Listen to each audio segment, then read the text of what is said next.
May the words that I speak and the thoughts in all our hearts be now and always pleasing in the sight of God our Father. Amen. Today's reading from John's Gospel describes two appearances of Jesus to his disciples in the days and weeks immediately following his crucifixion and resurrection. Both of these appearances take place in Jerusalem, unlike Matthew and Mark's Gospels, where the disciples are instructed to return to Galilee, where they will encounter Jesus. Some years ago, as part of a theological course, I was asked to review the resurrection experiences from all the Gospels.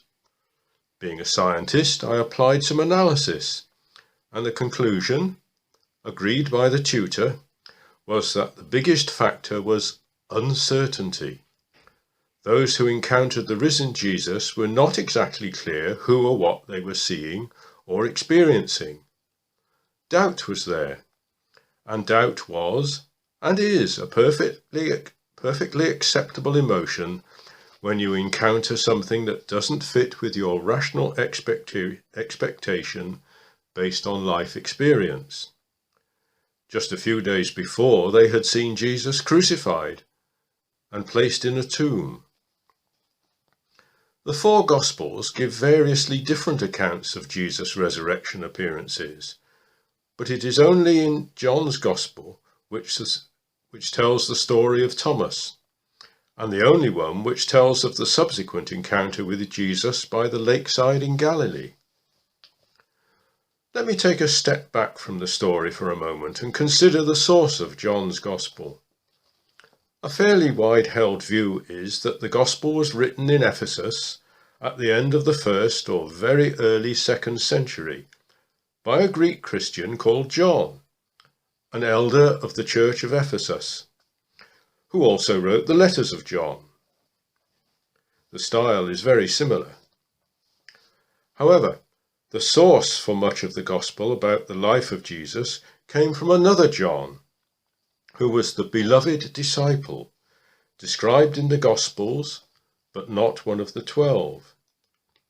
He was a Jewish priest, who always wore the sacerdotal plate of a priest, and lived to a great age, dying in Ephesus. He was also the author of the book of Revelation, written when he was a political prisoner on the Isle of Patmos in the reign of the Roman Emperor Domitian. The Gospel of John is a very Greek document. Unlike the other Gospels, in John's Gospel, Jesus speaks more like a cultured Greek rather than in his native Aramaic, especially in the long discourses towards the end of the Gospel, which are the author's interpretation of what Jesus might have said, presented in the style of a Greek philosophical discussion. The Gospels were, after all, teaching documents, written in a style to which the intended readers would relate, not precise history. Yet despite this, where the author describes specific events in the life of or related to Jesus, many of which do not appear in the other Gospels, we must accept they are quite possibly based on the recollections of an eyewitness who was present at the time. Throughout the Gospel, the author alludes to who was his source, without actually naming him. One of those different stories is that of Thomas. The disciples were keeping their heads down when Jesus appears to them, but Thomas is not there. When told about this experience, Thomas refuses to believe it. He has doubts about what he is being told. Would we not have doubts if confronted with such a revelation? People generally do not come back from the dead. Thomas says, "I will not believe unless I can see and touch the wounds in Jesus' hands and side." Note that he does not mention feet. And this, I believe, gives that ring of authenticity to the story. There were variations in the method of crucifixion, and one was that feet were supported on a small crosspiece rather than being nailed. If you go to any Orthodox church, you will see a cross depicted with 2 crossbars, the lower one shorter than the upper.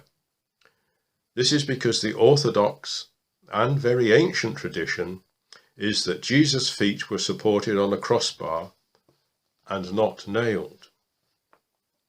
A week later, Jesus appears again, and Thomas is there. He sees, he possibly feels the wounds, and he believes in the resurrected Jesus. Thomas also says to Jesus, "My Lord and my God." Now that expression was probably inserted by the author as another comment on the time of writing, rather than the time of Jesus. The Roman Emperor Domitian, towards the end of the 1st century, described himself as your Lord and God.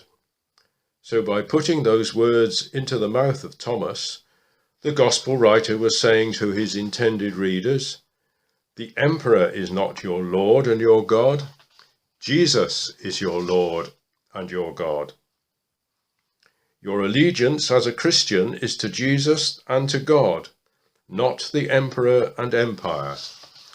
A very clear statement at a time when the Roman Empire was oppressing the young but expanding Christian movement. Jesus' response to Thomas was to say, "You have believed because you have seen me. Blessed are those who have believed without seeing." Doubtless, at the time of writing of the Gospel, when the young Christian movement had separated from its Jewish roots and was expanding into the Greek cultural world, belief in physical resurrection was difficult for some, and equally so today. In fact, the early church had many ideas about the physical and divine nature of the resurrected Jesus, which were only settled several centuries later at the various councils of Christian bishops. And even then, the Western Roman and Eastern Orthodox churches could not agree on every detail, which continues to this day.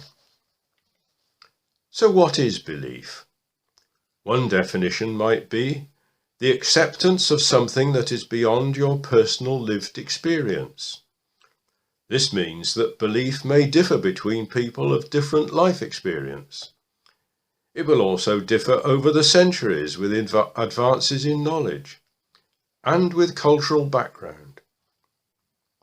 Is an absolute belief in the physical resurrection of Jesus essential to being a Christian? Or is it more important to accept that something rationally unexplainable happened following crucifixion and the empty tomb, and that event had a life-changing effect on the disciples of Jesus, which they did not fully understand?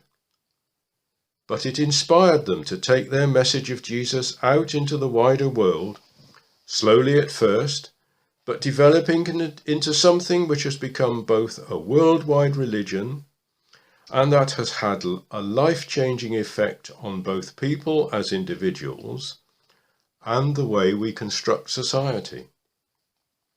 So, as rational thinking individuals, what should we believe? Is it right to question? The history of Christianity is that questions have always been asked. Otherwise, theologians would be out of business. Is one of the problems of the church today that it demands too much absolute belief? I have argued before that each new age needs to re-envisage its understanding of and relationship with God. The retributive God of the Old Testament, or the fearful God of medieval and later times, is not wholly appropriate for today. I've also said previously that Christianity is a bit like a jigsaw. We might have all the edge bits in place, the boundaries of acceptable Christian behaviour, plus some of the bigger picture. But there are bits missing that we only manage to fill in gradually. Just as some people can do jigsaws more quickly than others, some may have greater belief than others. There is no shame in being in the slow lane, nor should those in the fast lane feel superior. If we say to people, "You must believe," then we shall not prosper as a thriving, yet alone growing community.